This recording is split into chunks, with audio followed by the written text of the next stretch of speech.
Bien, otro aspecto importante también a resaltar aquí es la cuestión, ¿dónde se encuentra el nuevo conocimiento en las tesis, en los artículos científicos, en los resultados? O sea, los resultados de las investigaciones son importantes, es la parte primordial. Ahí de pronto encontramos el nuevo conocimiento o el conocimiento relevante. ¿Dónde se difunden estos resultados de investigación? ¿Dónde cree? Primero, bueno, si de pronto tú estás en un proceso de tesis o de sustentación, en el mismo acto, pues por eso se llama defensa de tesis. Congresos de especialidad o a través de revistas científicas. Ajá, ¿y qué es una revista científica?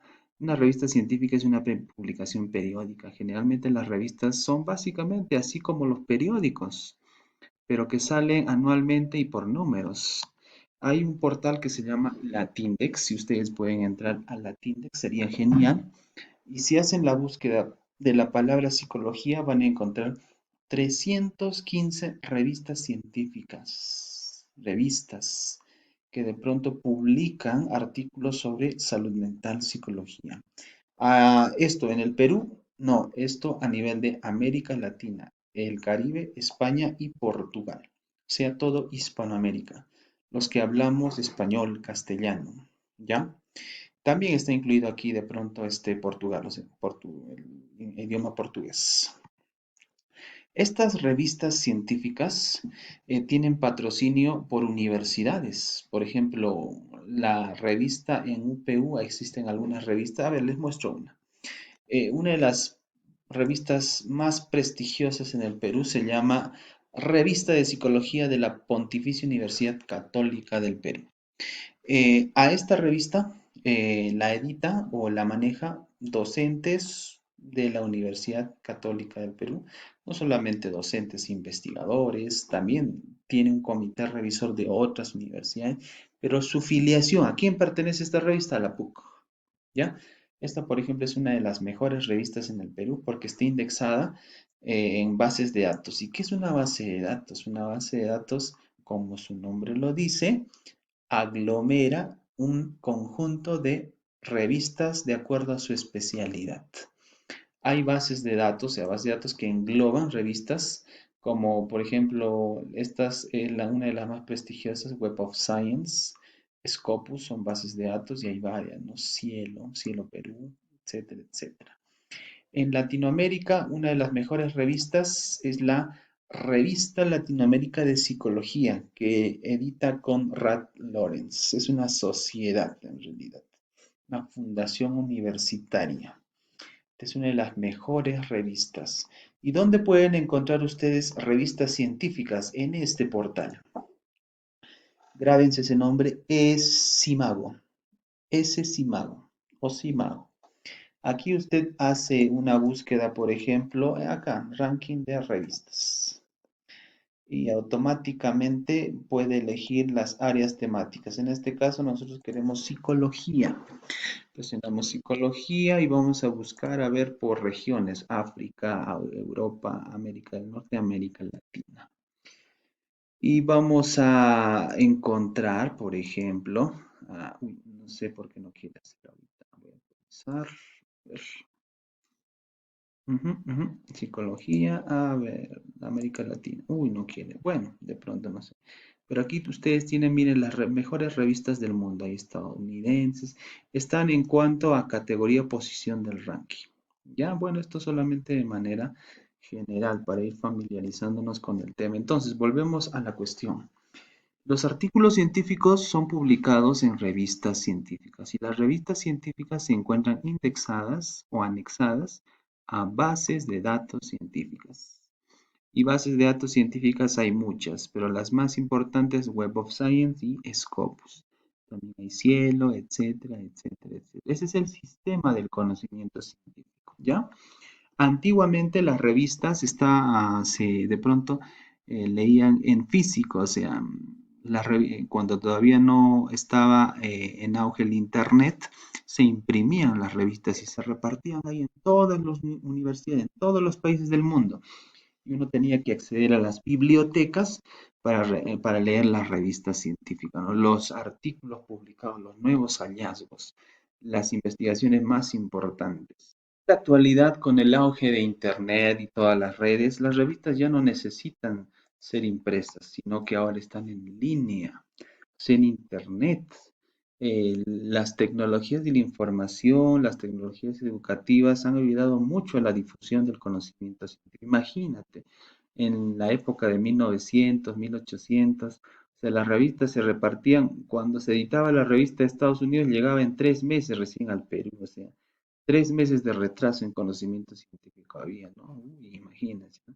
En la actualidad, si se publica un artículo científico hoy día, ya puede ser visualizado por todo el mundo en tiempo real, ¿no? Así que las revistas científicas en la actualidad están en línea, suma la mayoría, ¿no? Esta, por ejemplo, la revista de Psicología de Perú está indexada en Scopus. Esta es la base de datos de Scopus, ahí está la información. Está publicando desde el año 2016 al 2019, están en esta base de datos. Obviamente, antes del 2016 ya estaba en otras bases de datos. Publicación científica. ¿Cómo se publican los resultados? ¿Qué aceptan las revistas científicas? Las revistas científicas aceptan artículos científicos. ¿Y qué son los artículos científicos?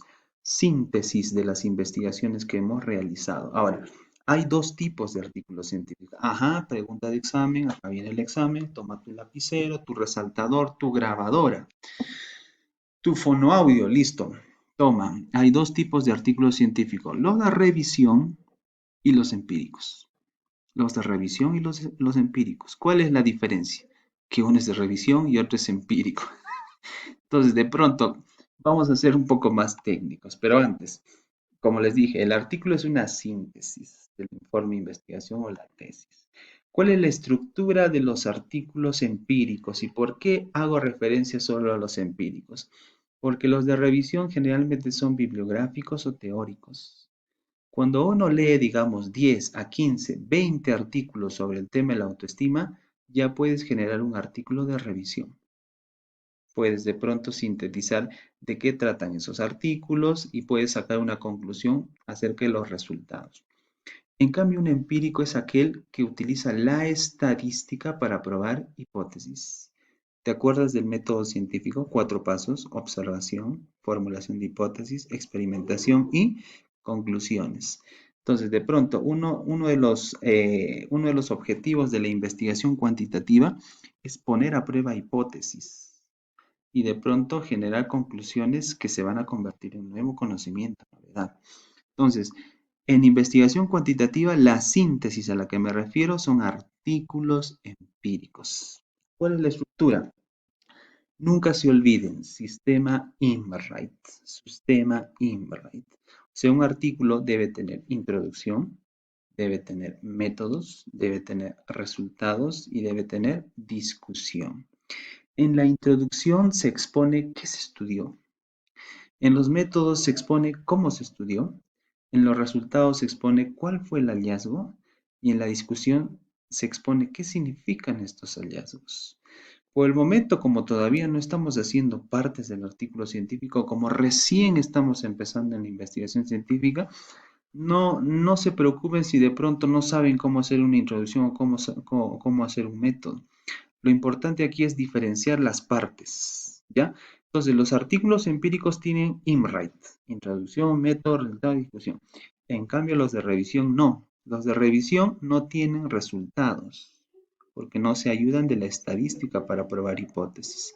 Generalmente los de revisión tienen introducción, desarrollo de ideas y conclusión, porque son teóricos, pues, de revisión. Ahora sí, vamos a las partes del artículo científico. Yo sé que ustedes estaban esperando. ¿Cuáles son las partes importantes de un artículo científico? En primer lugar, todo artículo científico tiene un título. El título es la parte principal en una comunicación científica porque da a entender de qué se ha investigado, de qué se ha tratado. Es la presentación. Hay algunas estrategias para generar buenos títulos en los artículos. Antiguamente en los títulos de investigación, sobre todo cuando se hablaba de tesis, estaban entre 20, 25, 30, 35 palabras. Ahora, las revistas científicas no quieren mucho esto. Las revistas científicas quieren algo concreto, preciso. Algunas revistas te dicen entre 10 a 12 palabras tu título de investigación. máximo 15, ¿no? En este caso, ¿cuánto hay? A ver, interacciones entre cultura nacional, cultura organizacional y gestión pública. Hay 1, 2, 3, 4, 5, 6, 7, 8, 9 palabras, ¿no?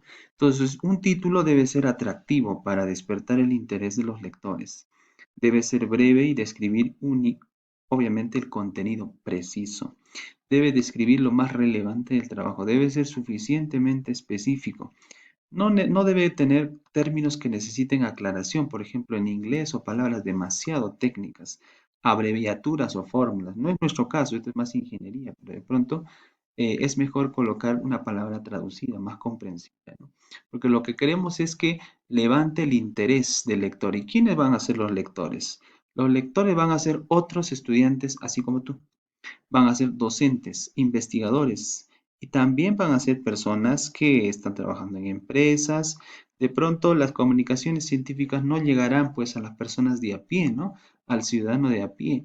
Pero de alguna manera en la actualidad la investigación científica está entrando con fuerza en todo nivel. O sea, antes no se le daba mucha importancia, ahora sí. ¿Porque creen que la nueva ley universitaria de pronto los obliga a ustedes a hacer tesis, investigación, artículos científicos para titularse? ¿No? Eso es importante. Ahora, em, autoría y filiación. Otro aspecto importante en los artículos, después del título va la autoría y ¿quién es el autor? Si tú generas un proyecto de investigación, estás detrás de ello, lo lideras, te aseguras que haya resultados, tú eres el autor. Solo que de pronto hay niveles en la autoría. Hay un autor principal, hay coautores y hay un último autor que es el señor, ¿no? Entonces, eso de pronto lo vamos a conversar más adelante, pero de pronto, como autor siempre debes de tener una afiliación. La afiliación es a la institución a la que tú perteneces. En este caso, como estudiantes, pues todos van a pertenecer a la Universidad Peruana Unión, por si acaso, ¿no? Entonces, qué bonito, ¿no? Un artículo científico tiene un título, tiene un autor y tiene su filiación. ¿A qué institución pertenece? Resumen y palabras claves. Un artículo científico, miren, ya de por sí el artículo es una síntesis de la tesis o del informe de investigación. Y en el artículo científico hay otra síntesis, mucho más pequeña, más comprimida, que se llama resumen. Según el formato APA, al que nosotros como psicólogos nos regimos, un resumen no puede pasar de las 250 palabras y debe ser estructurado. O sea, en el resumen debe estar el objetivo, la metodología, los resultados y las conclusiones. Algunas revistas te piden menos de 250 palabras, te piden entre 150, algunas te piden 110. Y nosotros tenemos que tratar de sintetizar toda la investigación que hemos realizado en 150 o 250 palabras. Por eso es que dicen, ¿no? El resumen debe sintetizar el contenido de todas las secciones del artículo. Algunos incluso obligan a incluir títulos de apartado, ¿no? Objetivo, metodología, eso. El autor debe identificar entre 4 y 6 palabras clave que describan claramente el contenido. Entonces, otro aspecto importante en el resumen son las palabras clave. Las palabras clave nos ayudan una vez que tu artículo esté publicado y de pronto algún investigador en el Perú, en Latinoamérica, en el mundo esté buscando, digamos, tú has publicado sobre inteligencia emocional y algún investigador esté buscando también algo de inteligencia emocional, entonces coloca simplemente la palabra inteligencia emocional y Google se encarga de presentar tu artículo. O sea, para eso sirve, son descriptores, nos ayudan a encontrar más rápido la información. Otro aspecto importante, y aquí vamos con el contenido netamente, ¿no? InRate, introducción. La introducción lleva una argumentación que debe responder a una pregunta. ¿Cuál es el problema? En la introducción de pronto ya empezamos a explicar, ¿no? La problemática que se investigó fue la violencia familiar en el Perú, ¿no? Y empezamos a brindar datos, etcétera, etcétera. La introducción debe dar testimonio de la relevancia de la aportación original que hace el artículo. Si de pronto tú has visto en internet que hay como 20 artículos sobre violencia y autoestima en el Perú, y tú quieres hacer uno más de violencia y autoestima, para que no sea repetitivo, de pronto deberías de cambiar algo, no sé, en la metodología o en el objetivo para que sea innovador. O sea, de pronto tenemos que buscar lo que nosotros llamamos son vacíos en la literatura. Bueno, como les digo, o sea, no se asusten, estamos aprendiendo. Ahorita no les voy a pedir hacer un artículo científico.